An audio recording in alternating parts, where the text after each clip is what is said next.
صحافت اور شاعری کا بہت اہم رشتہ اور قدیم رشتہ ہے۔ آج غالب انسٹیٹیوٹ کی طرف سے ایک شام صحافیوں کے ساتھ منعقد کیا گیا ہے، جس میں سینئر صحافی ودود ساجد صاحب بطور مہمان خصوصی تشریف لائے ہیں، خاص بات چیت کے لیے موجود ہیں۔ سر، آج ہی روزنامہ انقلاب کے 14 سال بھی مکمل ہوئے ہیں، اس کے لیے ہم آپ کو مبارکباد پیش کرتے ہیں۔ اور موجودہ صحافت کو آپ کیسے دیکھ رہے ہیں، اور پھر جو شاعری یہاں پر مشاعرہ منعقد کیا گیا ہے اس پر بھی بات کریں گے، لیکن موجودہ صحافت کیسے دیکھ رہے ہیں آپ؟ بہت شکریہ۔ شمالی ہندوستان میں انقلاب کو 14 سال مکمل ہوئے ہیں اور آپ نے کئی سوال کر ڈالے، میں سب کا ایک ایک کر کے جواب دیتا ہوں بہت مختصر کہ اس دور میں جو اردو صحافت ہے، میں اردو ہی صحافت کی بات کرتا ہوں، باقی صحافت تو تقریباً ختم ہے۔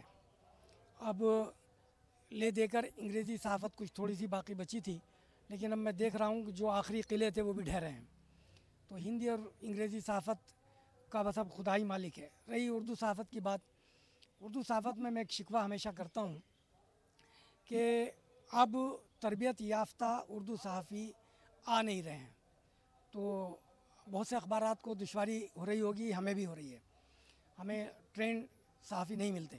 لیکن مجھے خوشی ہے کہ پچھلے پروگرام میں آپ ہی کے بھارت ایکسپریس کے پروگرام میں میں نے یہ درخواست کی تھی آپ کے ایڈیٹر صاحب سے کہ جو نئے نوجوان اردو صحافت کا کورس کر کے آ رہے ہیں، ان کو آپ لوگوں نے ایوارڈ بھی دیا تھا کہ ان کو آپ ان کی تربیت کا بھی انتظام کریں۔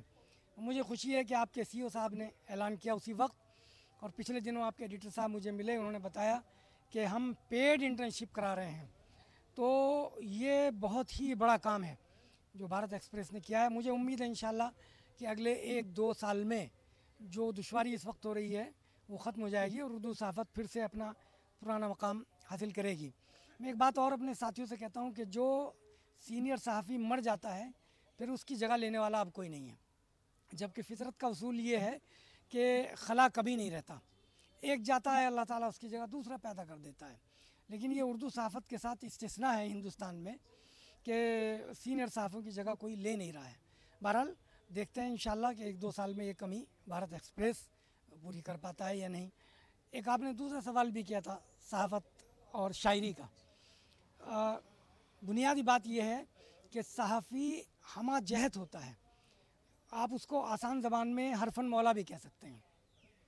بہت سے متقدمین صحافی گزرے ہیں، بڑے بڑے صحافی، ہم جیسے نہیں، کہ جنہوں نے ہر فن اور ہر میدان میں کام کیا ہے۔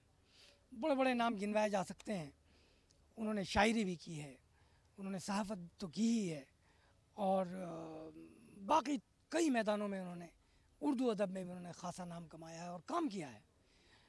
اس دور میں بھی بہت سے نوجوان صحافی ایسے ہیں جو شاعری بھی کرتے ہیں، اور کئی ہمارے ساتھی اس دنیا سے رخصت ہو گئے ہیں، وہ شاعری میں خاصا نام رکھتے تھے۔ تو چونکہ صحافت ایک پیغمبرانہ مشن ہے اور پیغمبروں کو ہر طرح کے میدان سے اور ہر طرح کی تکلیف سے، ہر طرح کے مصائب سے واسطہ پڑا، اور اللہ کے رسول صلی اللہ علیہ وسلم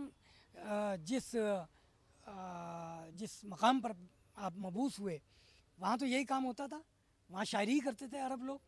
جو جاہل دور جاہلیت کے جو سردار تھے وہ تمام غلط کام کرتے تھے، لیکن ایک صحیح کام یہ بھی کرتے تھے کہ شاعری بھی کرتے تھے۔